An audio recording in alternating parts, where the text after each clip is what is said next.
Vietnamese car maker Vinfast is looking to expand its India portfolio now with its third product. This is the VF MPV7. It is an MPV that can seat 7 passengers. This is an EV. Should you be interested in one, we've come to Vietnam to find out.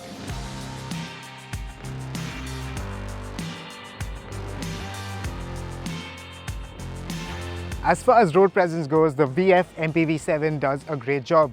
Now compared to a Kia Carens Clavis EV, this car is larger in every dimension. It looks more proportionate too, and its 2.8 meter wheelbase is also much longer than the Kia's. Also, this car gets a generous 183mm ground clearance. Also, our test car comes with 19-inch wheels, which we suspect will be offered in India as well. The chrome window lining adds a touch of premiumness to an otherwise fuss-free side profile. What also adds a modern touch is the connected LED signature light bar, which nicely surrounds the Vinfast logo. Interestingly, Vinfast will also include another version of this MPV for fleet buyers that will be called Limo Green, which will have fewer features and minor cosmetic changes from the VF MPV7 that will be solely for private car buyers.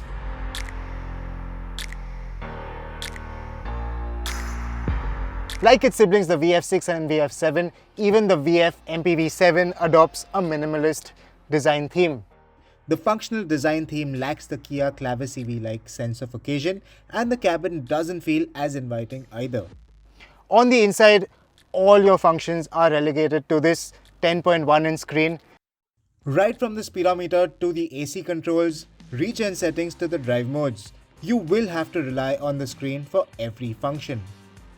One little quirk is that the outside mirror controls are embedded in the touchscreen, and while driving, you cannot adjust these controls. At least the version we drove had wired Android Auto, and the sound quality from its 4 speakers left a lot to be desired. What's nice is that the steering is quite nice to hold. You have a nice flat bottom unit, and frontal visibility is actually very good. In fact, the low dashboard certainly aids visibility. Although, if I'm being honest, I would have certainly preferred a speedometer right in my field of vision. Like some Mercedes models, you have your drive selector over here, and your wiper and light controls are on the left side. As far as fit, finish and quality goes, you don't get soft touch materials, but the quality of the plastics and the materials used is quite nice, and you also have some nice textured bits on the door cards and on the dashboard. As far as practicality goes, you have a dedicated space for resting your mobile phone, although it does not have wireless charging. You have 2 cup holders, a storage area here, and a large storage area underneath. Even the door cards are quite large, and it holds a 1-liter bottle. Also, you have a really large center console. This version gets kit-like auto LED headlamps, 19-inch wheels, leatherette upholstery, and a 10.1-inch touchscreen, to name a few.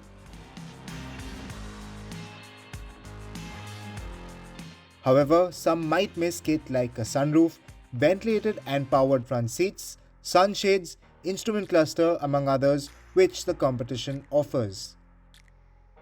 The front seat is heavily cushioned, although it lacks side bolstering, so you tend to slide around while cornering. Now let's have a look at its rear seat.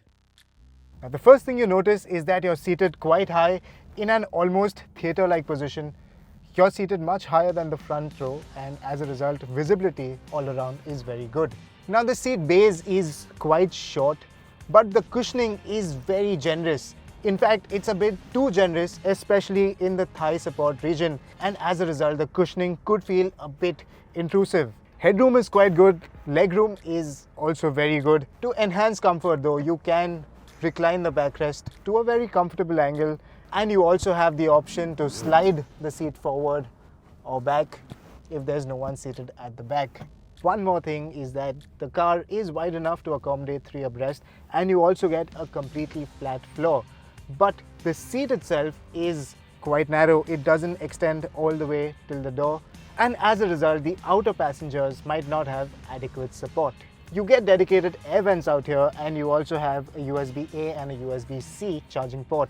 The door handle is quite unique. It's embedded into the door armrest, and you also get one touch up and down power windows all around. What's missing in this Vietnamese version is a central armrest, rear sunshades, and a crowd favorite, sunroof. That said, now let's move on to the third row and see what that's like. The middle row seats tumble forward 60-40, but the operation isn't as effortless as that in the Clavis EV.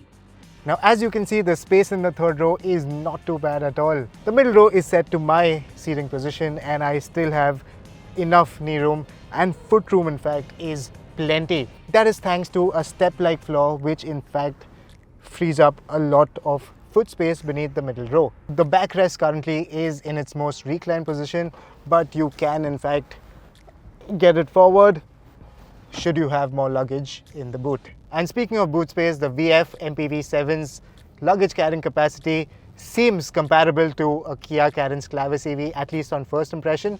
However, unlike the Clavis EV, this one doesn't get a front loading area. These big windows and the slightly raised position does ensure that you don't feel claustrophobic here, and in fact you get a good view outside. And passengers seated out here have their own cup holders, a small cubby hole, and dedicated rear AC vents. Passengers seated here also have rear AC control, which is mounted on the roof. Onto the driving bit.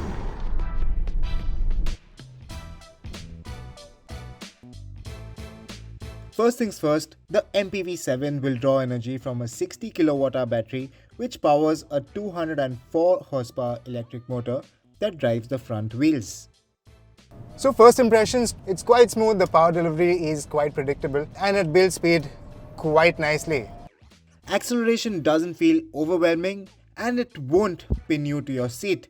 In fact, power delivery is gradual, and that is something owners will appreciate.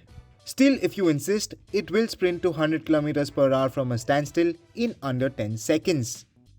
The company claims that this car can do over 500 kilometers on a single charge, which is going to be a huge draw for buyers. Today, however, we won't be able to attest that claim, but we'll get it back on the road really soon for a comprehensive review, so stay tuned. Of course, under heavy acceleration, you can hear quite a bit of the motor whine, and that is something that you do not experience in cars like the Kia Carens Clavis EV. Also, at cruising speeds, you can hear quite a bit of wind noise. There are 3 levels of regenerative braking, and you will also have the option to turn it off. The regenerative braking, even in the highest setting, doesn't feel very strong, and this car will not come to a complete halt using just this feature. In other words, there is no single pedal mode. Being a rather heavy car, body roll is plenty, and even at speeds of around 40 when you're taking bends, you will be thrown around a fair bit. And the seats themselves are broad, but they lack any kind of side bolstering, and as a result, direction changes and you will be thrown around a fair bit. So this is not one of those cars that will encourage you to attack corners. That said, the steering feel is quite good and it does feel quite direct when you are changing direction. It feels sharp at the dead center position, but from there on it feels quite slow geared and doesn't feel as precise or as consistent as the Mahindra XEV 9S. I will reserve the judgment on its ride quality as we're driving just on this smooth test track. That said, the minor imperfections on the road do reveal that the ride is a bit on the busier side. We are told that the suspension on the Indian version will be tweaked for our road conditions, and the company is also likely to work on its thermal management to suit our climate conditions. What I can tell you though is that its brakes felt strong and predictable. So those are the first impressions of this upcoming electric MPV. Now let's summarize the Vinfast VF MPV7. Now it is a spacious car, and on paper at least it seems to be very practical with a claimed range of over 500 kilometers.